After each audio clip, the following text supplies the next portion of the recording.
ഈ വേദിയിൽ നടന്ന ഈ 1049 സെഷൻസ് നേരത്തെ ഉണ്ടായിരുന്നത് അങ്ങനെ മറ്റുള്ളവർക്ക് കേൾക്കാൻ ഒരു അവസരം ഉണ്ടാക്കി കൊടുക്കുക എന്നതിനേക്കാൾ കൂടുതൽ അത് അതിഥികളെ ഖുർആൻ അഡ്രസ് ചെയ്യാൻ വേണ്ടി അവർക്കൊരു അവസരം ഉണ്ടാക്കി കൊടുക്കുന്ന വിധത്തിലുള്ളതായിരുന്നു. അത് ഒരു സംവാദത്തിന്റെ സ്വഭാവത്തിലുള്ളതായിരുന്നില്ല. ആശയങ്ങൾ പങ്കുവെക്കാൻ അവരെ കൊണ്ട് തുറന്ന് സംസാരിക്കാൻ ഒരു വളരെ ഫ്രാങ്കായ ഒരു ഏറ്റുമുട്ടലിന്റെ അല്ലെങ്കിൽ ഡിബേറ്റിന്റെ ഒന്നും സ്വഭാവം അതിനുണ്ടായിരുന്നില്ല. അത് നമ്മൾ വളരെ വ്യത്യസ്തമായ ഒരു രീതിയിലാണ് ഈ വേദിയിലെ കാര്യങ്ങൾ നിർവഹിച്ചിരുന്നത്. അത് ആളുകൾ എപ്പോഴാണ് കാര്യങ്ങൾ അന്വേഷിക്കുന്നതിൽ ജീവിതത്തെ കുറിച്ചുള്ള വളരെ മൗലികമായ ഒരു കണ്ണു തുറക്കലിലേക്ക് വരുന്നത് എന്നുള്ളത് നമുക്ക് പറയാൻ പറ്റില്ല. അവര് ചിലപ്പോ ഇങ്ങനൊരു അവസരം ഉണ്ടാകുമ്പോഴേ ചില കാര്യങ്ങൾ ഖുർആൻ വായിക്കാൻ അവർക്ക് അവസരം ഉണ്ടാകുമ്പോൾ അതിനെ കുറിച്ച് വിമർശിച്ചുകൊണ്ടോ അനുകൂലിച്ചുകൊണ്ടോ ഒക്കെ ചിലതൊക്കെ പറയാനൊക്കെ ആലോചിക്കുമ്പോഴാണ് അവരിൽ ഒരു അന്വേഷണം ഉണ്ടാവുക. ആ ഒരു തലത്തില് അവരുടെ മനസ്സിലേക്ക് ചില ചിന്തകൾ കൊടുക്കുന്ന വിധത്തിലാണ് ഈ വേദി പ്രവർത്തിച്ചുകൊണ്ടിരുന്നത്. ഒരിക്കലും തന്നെ ഒരു സംവാദം, തർക്കം അല്ലെങ്കിൽ വാദപ്രതിവാദം എന്നൊരു സ്വഭാവത്തിലേക്ക് അത് പോകാറുണ്ടായിരുന്നില്ല എന്നൊരു കാര്യം സാന്ദർഭികമായി ഒന്ന് സൂചിപ്പിക്കുന്നു എന്നേ ഉള്ളൂ. അയ്യൂബ് സാഹിബ് അദ്ദേഹത്തിന്റെ പശ്ചാത്തലത്തെ കുറിച്ചും വിദ്യാഭ്യാസത്തെ കുറിച്ചും ഒക്കെ കൂടി അറിയണമെന്ന് നമുക്ക് താല്പര്യം ഉണ്ടായിരുന്നു. അതിനെ കുറിച്ച് പറയാൻ വളരെ വിമുഖനായിട്ടാണ് കാണുന്നത്. കുറച്ചൊക്കെ നമ്മളോട് പങ്കുവെക്കാന്നാണ് എനിക്ക് തോന്നുന്നത്. ഒരു സൗഹൃദവും ഒരു ഹൃദയബന്ധവും ഉണ്ടാവാൻ വേണ്ടി അത് ഉപകരിക്കും. പിന്നെ അദ്ദേഹത്തിന്റെ അറബി ഭാഷയിലെ ആഴവും അതുപോലെ അതിന്റെ അത് അദ്ദേഹം എക്സ്പ്ലോർ ചെയ്ത് പോയ രീതിയൊക്കെ അറിയുന്നത് പുതിയ തലമുറക്കും ഉപകരിക്കും. അതുകൊണ്ട് അത് സംബന്ധമായിട്ടൊക്കെ അറിയാൻ നമുക്ക് താല്പര്യമുണ്ട്. അപ്പോൾ സദസ്സിന് അവസരം പ്രയോജനപ്പെടുത്തുകയും ചെയ്യാം എന്ന് പറഞ്ഞുകൊണ്ട് ഞാൻ അവസാനിപ്പിക്കാം. എന്റെ കുട്ടിക്കാലം എന്ന് പറയുന്നത് ഞാൻ പള്ളി ദർസ് എന്ന് പറയുന്ന അറബി കോളേജുകളിലൊന്നും പഠിച്ച ഒരാളല്ല. സാധാരണ പള്ളി ദർസിലാണ് പഠിച്ചതൊക്കെ. പള്ളി ദർസിന്റെ സ്വഭാവം പൊതുവെ നിങ്ങൾക്കൊക്കെ അറിയാം. പള്ളി ദർസിൽ ഇന്ന് കുറച്ചുകൂടി മാറ്റമുണ്ട്.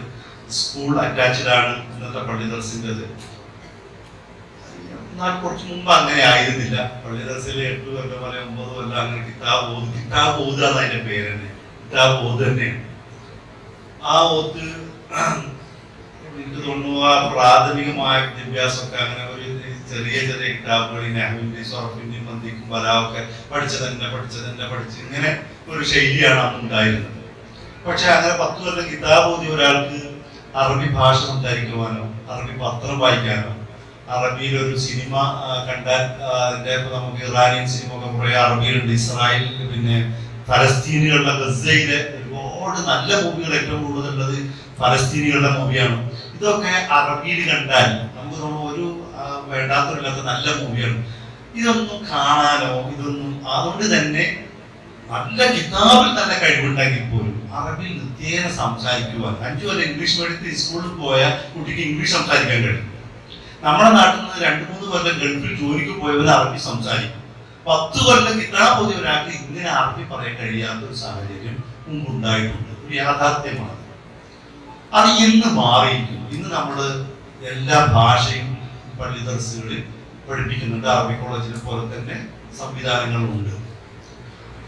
ഞാൻ പഠിക്കുന്ന സമയത്ത് ഇങ്ങനത്തെ ഈ സൗകര്യങ്ങളില്ല. പക്ഷെ ഞാൻ സ്വന്തം നിലക്ക് പഠിക്കാൻ എനിക്കൊരാഗ്രഹം ഇങ്ങനെ ധാരാളം. അങ്ങനെ ഞാൻ ഹലോ ഡൽഹി എന്ന് പറയുന്ന അന്ന് ഡൽഹി റേഡിയോ വാങ്ങിയിട്ട് ഇങ്ങനെ അറബി എന്ന് വെച്ചാൽ ഒരു 5 മണിക്ക് ചാനൽ ഇങ്ങനെ അറബി നാടകങ്ങൾ കേൾക്കും. പ്രത്യേകിച്ച് ത്വാഹ ഹുസൈൻ്റെ നാടകങ്ങൾ എനിക്ക് ഏറ്റവും അന്ന് എന്നെ ആകർഷിച്ച്. ത്വാഹ ഹുസൈൻ നമ്മുടെ സത്യത്തിൽ അയാൾ അന്ധനാണ്. അയാൾ കുറച്ചും കൂടി ഒരു സിന്ധിക്കാണ്, ഒരു ഭൗതികവാദിയാണ്. അയാൾ ഖത്താബിനെ കുറിച്ചിട്ട് പുസ്തകങ്ങൾ എഴുതിയിട്ടുണ്ടെങ്കിൽ പോലും കുറെ വിഷയത്തിൽ അയാൾ ഇസ്ലാമിന്റെ സാമൂഹ്യ വിമർശകനായി നിൽക്കുന്നവരാണ്. അപ്പൊ അയാളുടെ കഥകൾ കേൾക്കാൻ നമ്മൾ വലിയ ആ കഥകൾ ഇങ്ങനെ റേഡിയോ അറബിയിൽ കേൾക്കും. നമുക്ക് കുറെ മനസ്സിലാവില്ല, പിന്നെ ക്രമേണ മനസ്സിലാവും. ഇങ്ങനെ എനിക്കൊരു ആഗ്രഹം ഉണ്ടായിരുന്നു. ആഗ്രഹം ജനിപ്പിക്കുന്നത് ഞാൻ ഈ വിളയിൽ പറപ്പൊരു കിതാബോധന സമയത്ത് ഒരാളെ റേഡിയോ ഫ്രീ ആയിട്ട് തരും. ചില വീട്ടിൽ ചെന്നപ്പോൾ ഒരാളെ റേഡിയോ. അപ്പൊ അതില് പള്ളി ദർസിൽ സംഗീതം പറ്റൂല, ഇത് കേട്ടാൽ ഭയങ്കര പ്രശ്നമാണ്. പള്ളിയുടെ മിനാരത്തിൽ നിന്റെ അപ്പം പിന്നത് വെച്ച് ഇങ്ങനെ കേൾക്കുന്ന ഒരു സാഹചര്യം ഉണ്ടായി. ഇങ്ങനെ നമുക്ക് താല്പര്യം ഉണ്ടാവണം. പിന്നീട് ഞാൻ എന്താന്ന് വെച്ചാല് ഞാൻ ഗൾഫിലൊന്നും പോയിട്ടൊന്നും അങ്ങനെ ഗൾഫിലൊന്നും കുറെ കാലം നിന്നിട്ടൊന്നുമില്ല. വിസിറ്റിങ്ങിനായിട്ട് 3 മാസം പോയിന്നേ ഉള്ളൂ. പക്ഷെ അറബി ഇങ്ങനെ നിരന്തരം കേൾക്കാൻ, സിനിമ കാണും, പിന്നെ സീരിയലുകൾ കാണും. ഒരുപാട് തുർക്കി സീരിയൽ ഞാൻ കണ്ടിട്ടുണ്ട്. ഇങ്ങനെ നിരന്തരം അല്ല ഇപ്പോൾ അതൊക്കെ ശരിയാണെന്നല്ല, അങ്ങനെ മുമ്പ് കേട്ട അങ്ങനെയാണ് ഞാൻ ഭാഷ സ്വയത്തമാക്കിയത്. പിന്നെ ഖുർആനിലേക്ക് നോക്കുമ്പോൾ ഖുർആനിലെ ഓരോ വാക്കുകളും എന്നെ, എനിക്ക് വേണമെങ്കിൽ എന്നെ ആകർഷിച്ച ഖുർആൻ വാക്യങ്ങൾ എനിക്ക് വേണമെങ്കിൽ പറയാൻ പറ്റും. എന്നെ അയ്യൂബിന് ഇന്നെ ഇസ്ലാമിലേക്ക് കൊണ്ടുവന്നത് ഈ വചനമാണ് എന്ന് പക്ഷേ പറയാവുന്ന വിധത്തിൽ ഞാൻ കുറച്ചൊക്കെ അതിലേക്ക് ഉള്ളിലൂടെ പോയിട്ടുണ്ട്. പക്ഷെ അതൊന്നും അല്ല യാഥാർത്ഥ്യം. എന്നെ ഇസ്ലാമിലേക്ക് ആകർഷിച്ചത്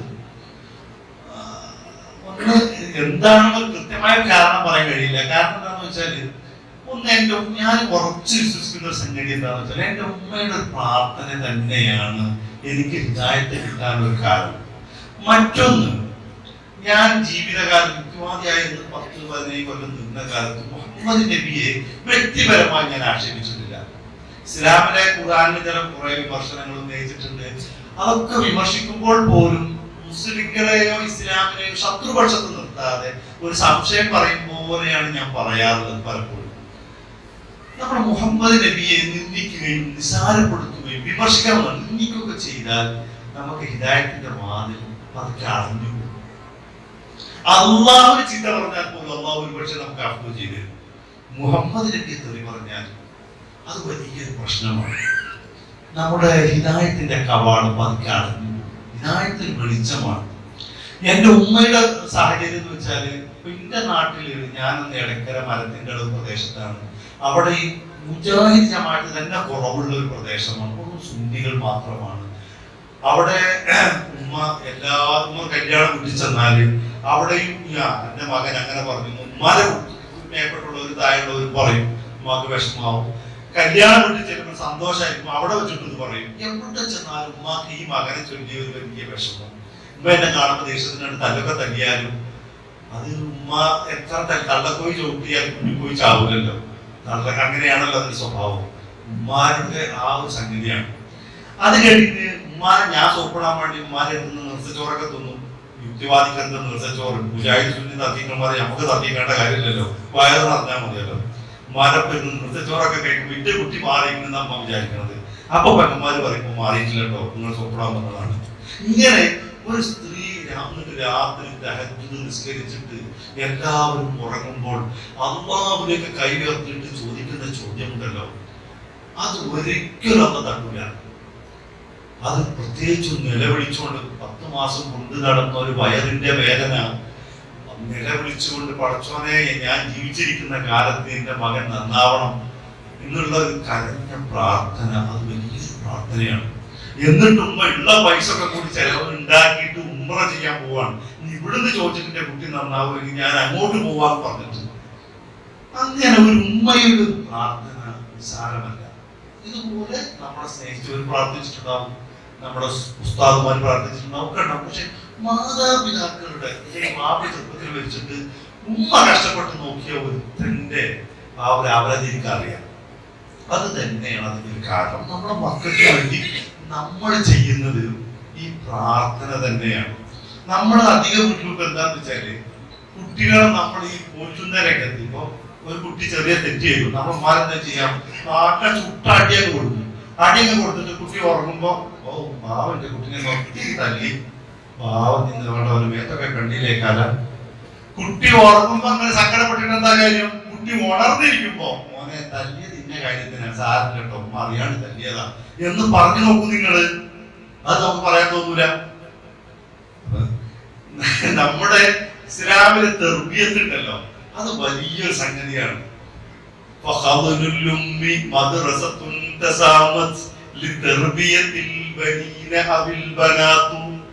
ആദ്യത്തെ പാഠശാല ഉമ്മയുടെ മടിത്തട്ടാണ്.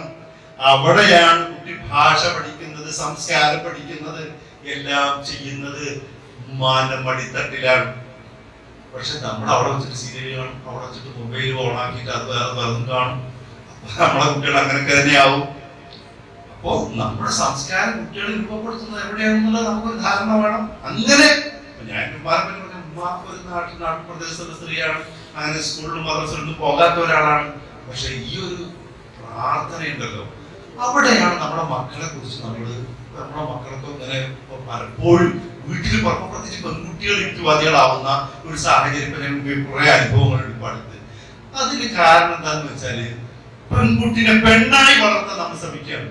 നീ പെണ്ണല്ലേ ജാതി ഒന്ന് അടിച്ചോദിക്കാം, ഇങ്ങനെ ഇപ്പൊ മുഖ്യമായ പെണ്ണുങ്ങളോട് നീ പെണ്ണല്ലേ എന്നുള്ള ബോധ്യപ്പെടുത്തി ഒരുപാട് നിർദ്ദേശങ്ങൾ വെക്കുകയാണ്.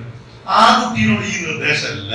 അപ്പൊ പെൺകുട്ടികൾ ഇതേപോലെ ഹോസ്റ്റലുകളിലൊക്കെ പോയി എഞ്ചിനീയറിങ്ങിനോ ഡോക്ടറിനോ ഒക്കെ പഠിക്കുന്നവർ അവിടെയൊക്കെ പോയി വരുമ്പോൾ ക്യാമ്പസുകളിൽ ഇതുപോലത്തെ ആരെങ്കിലും ഒരാളെ കെണിയപ്പെടും. പിന്നെ കുറച്ച് ദിവസമൊക്കെ ഒരു ആൺകുട്ടി യുക്തിവാദിയാവും പോലല്ല, പെൺകുട്ടി യുക്തിവാദി കൂടെ അഭിനയിക്കേണ്ടി വരും, മുനാഫിക്കായിട്ട് അഭിനയിക്കും. കാരണം വീട്ടിൽ പറഞ്ഞ ഉമ്മാരേക്കൊന്നും കഴിയുള്ളൂ. ആൺകുട്ടിയാണ് ഇങ്ങോട്ട് കിടക്കേണ്ടെന്ന് പറഞ്ഞവൻ അങ്ങാടി പോയിരുന്നാൽ മതി, കുറച്ചേരം കഴിഞ്ഞിട്ട് കയറി വന്നാൽ മതി, പെൺകുട്ടിയെ കണ്ടാ പോവാ. അപ്പൊ നമ്മുടെ വീട്ടിലെ പെൺകുട്ടികൾക്ക് വലിയ പ്രശ്നങ്ങളുണ്ട്. സത്യത്തിൽ നമ്മളെന്ത് വേണമെന്ന് വെച്ചാൽ ഇങ്ങനെ കുട്ടി ഒരു സംശയം പറയുമ്പോഴേക്ക് ഒറ്റയടിക്ക് ചെറുക്കടിക്കലല്ല, ആക്ഷേപിക്കലല്ല, ആ സംശയം തീർക്കാൻ നമ്മൾ ഇടപെടാതെ അതിൽ കഴിവുള്ള ഒരാളെ കൊണ്ടുപോയി എന്റെ കുട്ടിക്ക് ഇങ്ങനെ ഒരു സംശയമുണ്ട്, ഇങ്ങനെ ഒരു തെറ്റിദ്ധാരണയുണ്ട്, അത് തീർക്കണം. നമ്മൾ ആദ്യം തന്നെ നീ അത് കേട്ടിട്ടല്ലേ, നീ അങ്ങനെ ഇങ്ങനെ കുറെ കുറ്റങ്ങളും കുറെ ആക്ഷേപങ്ങളും ആയാൽ കുട്ടി വീണ്ടും അതിലേക്ക് ഉറച്ചു പോകും. ഇപ്പൊ ഞാനായ കാലത്ത് എന്റെ അനുഭവം പറയാം. ഞാൻ ഒരുപാട് വർഷം മുമ്പ് ഖുർആൻ സുന്നത്ത് സൊസൈറ്റിയിലാണ് ആദ്യമായിട്ട് അംഗമാവുന്നത്, ചേകരൂർ മൗലവിന്റെ. അത് വണ്ടൂരിലെ ഖുർആൻ നിയമ സെമിനാറിൽ ഞാൻ പങ്കെടുക്കുന്നു. എന്റെ ഫോട്ടോ മലയാള മനോരമയിൽ അച്ചടിച്ചു വരുന്നു. ഖുർആൻ നിയമ സെമിനാർ അയ്യൂബ് മൗലവി ഉദ്ഘാടനം ചെയ്തു. ആദ്യമായി മനോരമ പത്രം കിട്ടിയപ്പോ ഞാൻ വിചാരിച്ചു എന്റെ ഫോട്ടോ പത്രത്തിലൊക്കെ ഞാനാണ് ചില്ലറക്കാരനല്ലല്ലോ, വലിയ പുള്ളിയാണല്ലോ, എന്റെ ഫോട്ടോ ആണല്ലോ ഫ്രണ്ടിൽ വന്നതെന്ന് വിചാരിച്ചു. കുറച്ചേരം കഴിഞ്ഞപ്പോൾ എന്റെ കിളി പോയ കിളി തിരിച്ചു വന്നു. പഠിച്ചോണ്ട് ഈ മനോരമ പത്രം എന്റെ നാട്ടിൽ കൂടെ ഒക്കെ പോയിട്ടുണ്ടാവുമല്ലോ, എനിക്ക് അങ്ങോട്ട് ചെല്ലാൻ കഴിയില്ലല്ലോ. പറഞ്ഞത് മാറി വീട്ടിൽ കണ്ട് ചെക്ക് നോക്കുമ്പോ ഭയങ്കര പ്രശ്നമാണ്. അപ്പോ ഓർക്ക് ആകെ എന്റെ ഭാര്യനെ ഓർക്ക് വിവാഹബന്ധം മുറിഞ്ഞു, അങ്ങോട്ട് കൊണ്ടാണോ എന്തെല്ലാം പ്രശ്നം എന്നറിയോ. എനിക്ക് ഏറ്റവും ഒരു വലിയ പ്രയാസം ഉണ്ടാക്കിയ സംഗതിയാണ് ഒരിക്കൽ ഉദുഹിയത്തിന് മാംസം വിതരണം ചെയ്തപ്പോ എന്റെ വീട്ടിൽ മാംസം കൊടുത്തു. അപ്പൊ ഒപ്പുള്ള ഒരാൾ പറഞ്ഞു അതാ യുക്തിവാദിന്റെ വീടാണ്, എന്റെ കുട്ടിന്റെ കയ്യിൽ നിന്ന് ഇറച്ചിയെ വാങ്ങിക്കൊണ്ടേ നോക്കൂ. എന്റെ കുട്ടിന്റെ കയ്യിൽ നിന്ന് കൊടുത്ത മാംസം ഒരു വാങ്ങിക്കൊണ്ടുപോയി. ഇത് കണ്ടുകൊണ്ട് ഞാനിന്ന് വന്നു. ഞാൻ വേഗം അങ്ങാടിക്കന്നെ പോയി. അങ്ങാടി പോയിട്ട് വലിയവർക്ക് പിന്നെ ലേശം ഇറച്ചി ചോദിച്ചപ്പോൾ പറഞ്ഞു ആ യുക്തിവാദിയൊക്കെ വലിയ എന്നാളുണ്ടോന്ന് ചോദിച്ചു. ഇരിക്കിച്ചിട്ട് ഇപ്പൊ ഒരു പോത്തിന് ഇറക്കാൻ കഴിയില്ലല്ലോ, നിങ്ങൾ ഇറക്കുന്നല്ലേ വാങ്ങാൻ പറ്റുള്ളൂ എന്നും പറഞ്ഞു. ഇവിടെ ആ കുട്ടിക്ക് അനുഭവപ്പെടുന്ന ഒരു മാനസിക അവസ്ഥ സത്യത്തിൽ അങ്ങനെ അതൊരു ഭാര്യ അങ്ങനെ ഉണ്ട്. അറിയാതെ കൊടുത്താൽ അറിയാതെ നിസ്കാരം 5 നിസ്കരിച്ച് 5 റക്അത്ത് നിസ്കരിച്ചാൽ കുഴപ്പമില്ലാന്ന് പറഞ്ഞുകൊടുത്ത് ഒരാൾ അറിയാതെ വീട്ടിൽ പോയി ഭക്ഷണം കൊടുത്താൽ അറിയാതെ കൊടുക്കുന്നെങ്കിൽ വിചാരിക്കട്ടെ, അത് വാങ്ങിക്കൊണ്ട് പോകുമ്പോഴത്തെ മാനസികാവസ്ഥ ആലോചിച്ചു. ഇങ്ങനെ നമ്മുടെ ഈ സമൂഹം അങ്ങനെ വായാനുള്ള കുഴപ്പം എന്താണെന്നറിയോ, ഞാൻ അന്ന് ഇത് വലിയ മലപ്പം എനിക്ക് കൂടുതലും ഞാൻ യുക്തിവാദി ആവാനും യുക്തിവാദം പഠിക്കുവാനും. യുക്തിവാദി ആയ കാലത്ത് തന്നെ നമുക്ക് ഇസ്ലാമിക വിമർശനം നല്ലോണം അറിയില്ല, നമ്മൾ ഇത്ര പഠിച്ചിട്ടില്ല. മൂക്കില്ല രാജ്യത്ത് മുറിമൂക്കൻ രാജാവ് എന്ന് പറഞ്ഞ മാതിരിയാണ്. നമ്മൾ അവിടെ നിന്ന് പിന്നെ പഠിക്കേണ്ടി വരികയാണ്. അതിന് അവസരം കൊടുക്കാതെ അന്ന് തന്നെ ഒരു 4 ആളുകൾ എന്നെ കണ്ട് അയ്യോ എനിക്ക് സംശയമുണ്ടോ, നമുക്കത് പരിഹരിക്കാം എന്ന രീതിയിലാണ് അത് വരുന്നത്. ഞാൻ നേരെ തിരിച്ചാണ് ഉണ്ടാവുക. നമ്മളവിടെ എങ്ങനെ ഉണ്ടായെന്ന് വെച്ചാല് വെള്ളിയാഴ്ച മൊഴിയിൽ കാത്ത് കുത്തുമൊക്കെ വരുമ്പോ അവിടുന്ന് എവിടുന്നെങ്കിലും കേൾക്കും ഇവിടെ യുക്തിവാദി ഉണ്ട്, ഓൻ വെള്ളിയാഴ്ച പള്ളിയിൽ വരില്ല, ഓൻ ആ ക്ലബിലുണ്ടാവും, വേറെ പ്രശ്നമൊന്നുമില്ല, എന്തെങ്കിലുമൊക്കെ കണ്ണിക്കണ്ട പുസ്തകമൊക്കെ വായിച്ചാൽ പള്ളിയിൽ ഇരിക്കുന്നുള്ളൂ, നമ്മളോടൊക്കെ ഭയങ്കര രോഗിയാണ് എന്ന് പറയുമ്പോൾ ആ അങ്ങനെ ഉണ്ടോ. വെള്ളിയാഴ്ച കുത്തുമ കഴിയുമ്പോൾ അയാൾ അവിടെ തന്നെ എന്റെ പേര് പറയും, നിങ്ങൾ യുക്തിവാദി ഇവിടെ ഉണ്ടാവല്ലോ. അത് കഴിഞ്ഞ പാടിന്റെ വീട്ടിൽ വരും. വീട്ടിൽ വരുമ്പോ തന്നെ ഞാൻ പറയുമ്പോൾ ചായ കുടിക്കാൻ പറയും. കട്ടൻ ചായ കുടിച്ചിട്ട് ഒരു സംസാരിക്കാൻ തുടങ്ങുമ്പോ ഇപ്പോഴത്തെ ഞാനൊരു വിമർശനം അങ്ങ് പറയും, ഒരു ഇതുവരെ കേട്ടിട്ടുണ്ടാവില്ല. അപ്പൊ അത് ഇഞ്ചടിച്ചോ ഇങ്ങനെ ഒറ്റ ഓട്ടാണ്. എന്തിനാണ് അവസരം ഉണ്ടാക്കുന്നത്? അപ്പോ എങ്ങനെയാണ് ഈ കാര്യങ്ങൾ കൈകാര്യം ചെയ്യേണ്ടത് നമ്മൾ പഠിക്കേണ്ട സംഗതിയാണ്. ഒരു ഹിന്ദു കുടുംബത്തിൽ ഇങ്ങനെ ഒന്നുണ്ടായാൽ, ക്രിസ്ത്യാനി കുടുംബത്തിൽ ഇങ്ങനെ ഒരാളുണ്ടായവർ എങ്ങനെ കൈകാര്യം ചെയ്യാം, മുസ്ലിങ്ങൾ ഇങ്ങനെ കൈകാര്യം ചെയ്യാം. ഞാൻ ഇങ്ങനെ മാറിയ ഉടനെ തന്നെ ഒരു യൂട്യൂബർ എന്താ പ്രസംഗിച്ചപ്പോ എഴുതി വിട്ടതെന്ന് അറിയോ, അയ്യൂബ് ഇസ്ലാമിലേക്ക് തിരിച്ചുപോയി, അതുകൊണ്ട് അവന്റെ വലത്തെ കൈയും ഇടത്തെ കാലും ഞങ്ങൾ വെട്ടുന്നില്ല, ഇസ്ലാം മതം വിട്ടാൽ ഇങ്ങനെ കൊല്ലലാണ് ഇസ്ലാമിന്റെ നിയമം, എന്നും പറഞ്ഞുകൊണ്ട് ഒരു കോളാമ്പി ചാനലിൽ വലിയ എന്റെ ഫോട്ടോ വെച്ചിട്ട് ഒരു ന്യൂസ് വന്നു. അത് കഴിഞ്ഞിട്ട് ഞാനെന്തോ ഇന്റർവ്യൂ ഈ ചോദ്യം കൊടുത്തു, ഈ മതം വിട്ടാൽ കൊല്ലണമെന്നുണ്ടോ, ഇസ്ലാമിൽ മതം വിട്ടാൽ മൊത്തത്തിനെ കൊല്ലണമെന്നുണ്ടോ എന്നോട് ചോദിച്ചു. ഞാൻ പറഞ്ഞു ഖുർആൻ വായിച്ചാൽ അങ്ങനെ കിട്ടുന്നില്ല. ഖുർആൻ വായിച്ചാൽ മതം വിട്ടവനെ കൊല്ലണമെന്ന് ഖുർആനിലില്ല. കാരണം ഖുർആൻ പറഞ്ഞാൽ ഒരാൾ വിശ്വസിച്ചു, പിന്നെ ഗാഫറായി, പിന്നെയും വിശ്വസിച്ചു, പിന്നെയും ഗാഫറായി, പിന്നെയും വിശ്വസിച്ചു, പിന്നെയും ഗാഫറായി ഇങ്ങനെ പറയുന്നു. അപ്പൊ അതിന്റെ അർത്ഥം എന്താ? ആദ്യം അയ്യൂബ് വിശ്വാസിയായിരുന്നു, പിന്നെ യുക്തിവാദിയായി, കാഫറായി. കാഫറായപ്പോ തന്നെ തല വെട്ടിയാൽ പിന്നെ മുസ്ലിം ആകാൻ തല വെറുതുണ്ടാവും. നിങ്ങൾ ആലോചിച്ച് നോക്കൂ. ആദ്യം തന്നെ മുസ്ലിമായിട്ട് കാഫറായ തല വെട്ടിയാൽ പിന്നെ ഒന്ന് രണ്ടു സ്ഥലത്തല്ല, 4-5 സ്ഥലത്താണ് ഈ വാക്ക് ഉപയോഗിക്കുന്നത്.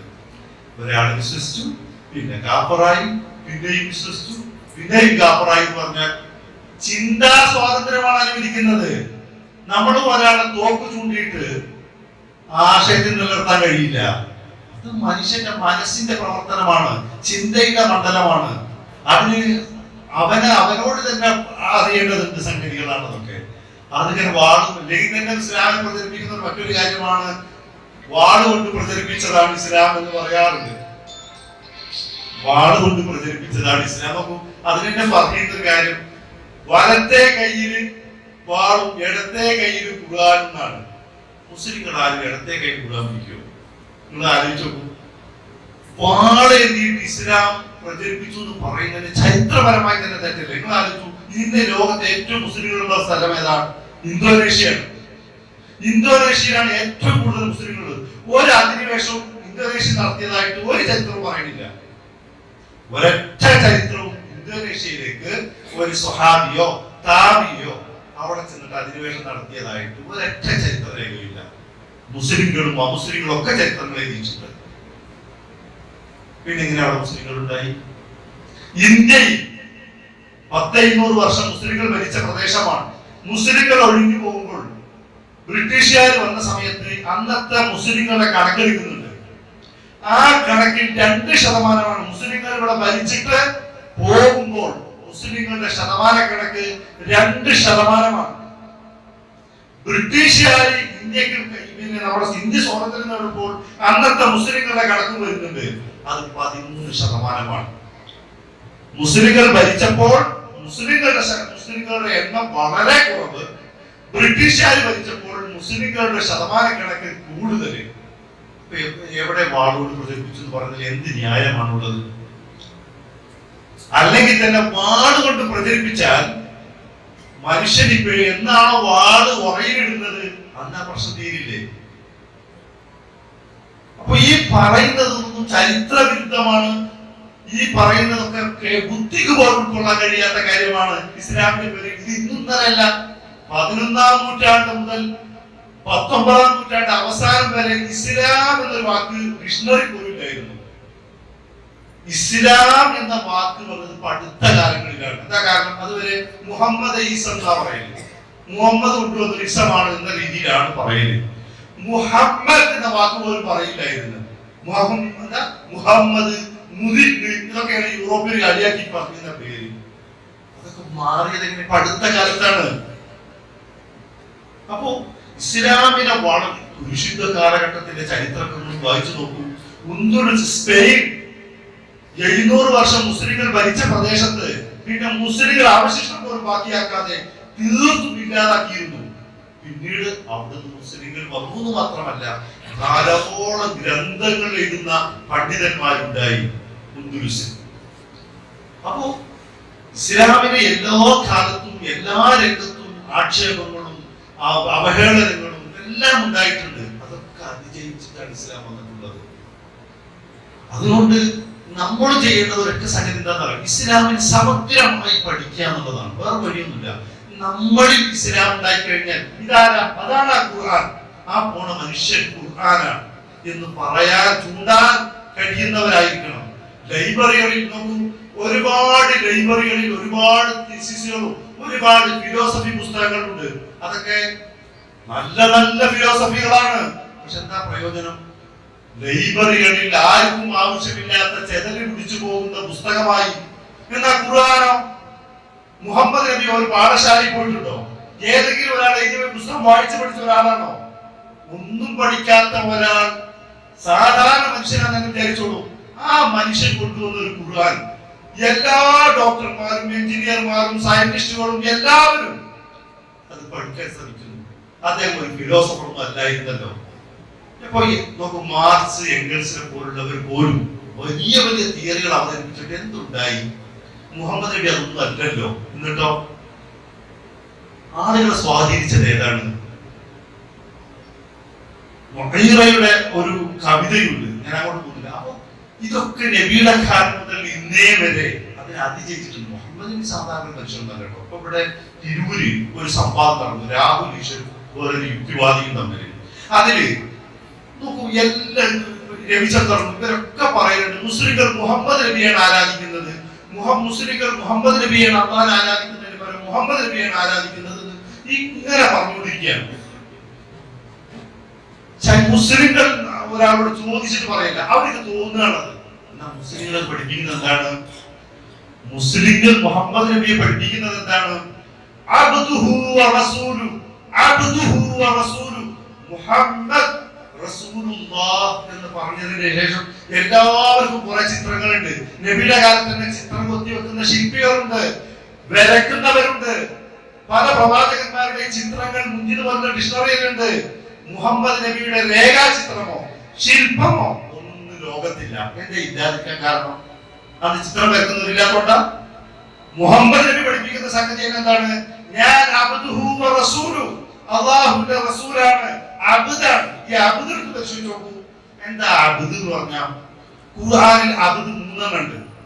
ഖുർആനിൽ അബ്ദ് എന്ന് പറഞ്ഞാൽ അടിമ, ഉബൂദിയ്യത്ത്, അടിമത്വം ഖുർആനിൽ 3 രീതി പറയുന്നുണ്ട്. ഒന്ന് ഉബൂദിയ്യത്തുൻ ആമ്മ, ഉബൂദിയ്യത്തുൻ ആമ്മ, പൊതുവായ അടിമത്വം.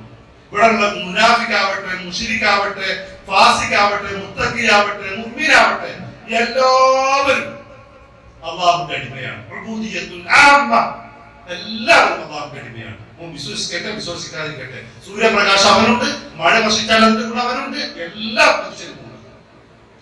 ഉബൂദിയ്യത്തുൻ ഖാസ്സ, സവിശേഷമായ അടിമത്വമുണ്ട്. വഇബാദുർ റഹ്മാൻ അല്ലദീന യംശൂന അലൽ അർദി ഹൗന എന്ന് പറഞ്ഞിട്ട് ഇബാദുർ റഹ്മാൻ, അല്ലാഹുവിന്റെ ദാസന്മാർ എന്ന് പറഞ്ഞിട്ട് പറയുന്നവര് അതിൽ ഫാസിക്കപ്പെടില്ല, അതിൽ കാഫിറുകളില്ല, അതിൽ മുനാഫിക്കുകളില്ല. അത് മുത്തഖിയായ മുഅ്മിനായ മൂക്കിനായ മുഹ്സിനായ മനുഷ്യൻ, അയാളാണ് ഇബാദുർ റഹ്മാൻ. അതുക്കും മേലെ ഉബൂദിയ്യത്തുൽ അഖസ്, ഏറ്റവും സവിശേഷമായ അടിമത്വമുണ്ട്. അതാരാ? അല്ലാഹുവിന്റെ അംബിയാക്കൾ, മുർസലീങ്ങളാണ്. ഇന്ന് സ്വാഗതം പറഞ്ഞ ആള് പറഞ്ഞു സൂറത്തുൽ കഹ്ഫിന്റെ ആമുഖം മോദി അൽഹംദുലില്ലാഹില്ലദീ എന്ന് പറഞ്ഞിട്ട് അബ്ദ് എന്നാ പറയുന്നത്. അസ്റാ ബി അബ്ദി, അവിടെ പറയുന്നത് അബ്ദ്. ആ അബ്ദ് ആരാ? മുഹമ്മദ് നബിയാണ് പറയുന്നത്. ആ നമ്മളെ പോലെ ലോക്കൽ അബ്ദാണോ? അല്ല. ഇവിടെയുള്ള ഫാസിഖിനും മുഅ്മിനും ഉപയോഗിച്ച അബ്ദാണോ? അല്ല. ഉബൂദിയ്യത്തുൽ അഖസ്, ഉബൂദിയ്യത്ത് മുഹമ്മദ് നബി അടിമ തന്നെയാണ്, നമ്മളെ പോലെയല്ല. അല്ലാഹു സവിശേഷമായ സ്ഥാനമാനങ്ങൾ നൽകിയ നബിയാണ്. നബി മനുഷ്യനാന്ന് പറയുമ്പോൾ നമ്മൾ വിചാരം എന്താണെന്നറിയോ?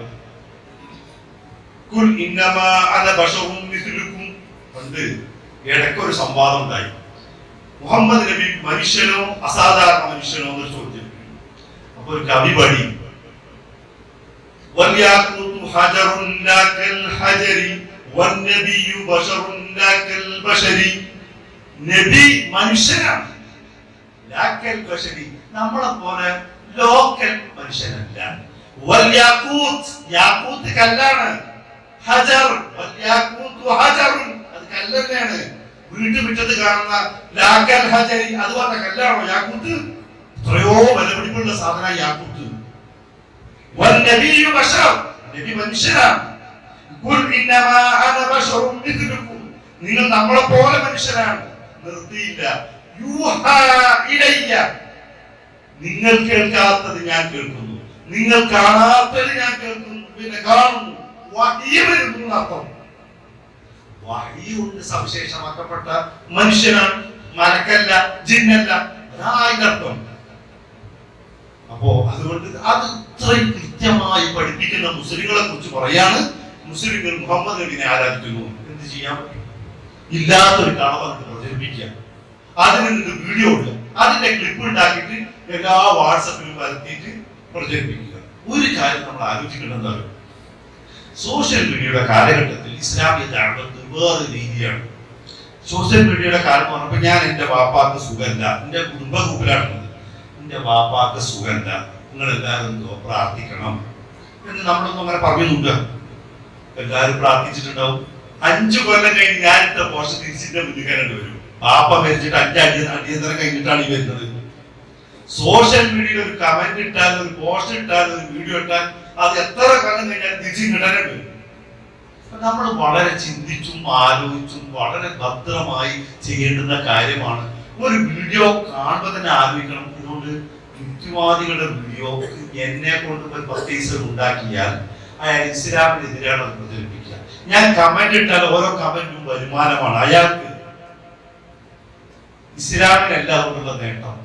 അയാൾ അതിനു വേണ്ടിയിട്ടാണ് തംബ്നെയിലുകളൊക്കെ അങ്ങനെ ഇടുന്നത്. പ്രവാചകൻ തെറി പറഞ്ഞിട്ടുള്ള തംബ്നെയിലുകളാണ്. മാത്രം 7 ലോകത്ത് നമ്മൾ 1 or 2 വീഡിയോ കണ്ടാൽ സ്ഥിരമായി നമ്മുടെ മുന്നിലെത്തും. നമ്മുടെ ചോയ്സ് അതാണെന്ന് വിചാരിച്ചിട്ട് നമ്മൾ എന്തിനാണ് അതിനൊക്കെ അവസരം കൊടുക്കുന്നത്? ആരാണ് ഈ പ്രസ്ഥാനങ്ങളെ വളർത്തുന്നത്? അവർ എത്ര പേരുണ്ട്? നിങ്ങളൊന്ന് ആലോചിച്ച് നോക്കൂ. സോഷ്യൽ മീഡിയ വന്നപ്പോ അവരെ വളർത്തുന്നതും അവർക്ക് ഇന്ധനം നൽകുന്നതും ഇതൊക്കെ നമ്മൾ തന്നെ ആയാലോ? അവിടെയാണ് നമ്മൾ ആലോചിക്കേണ്ടത്. അവിടെ ഞാൻ കൂടുതൽ കിട്ടുന്നില്ല.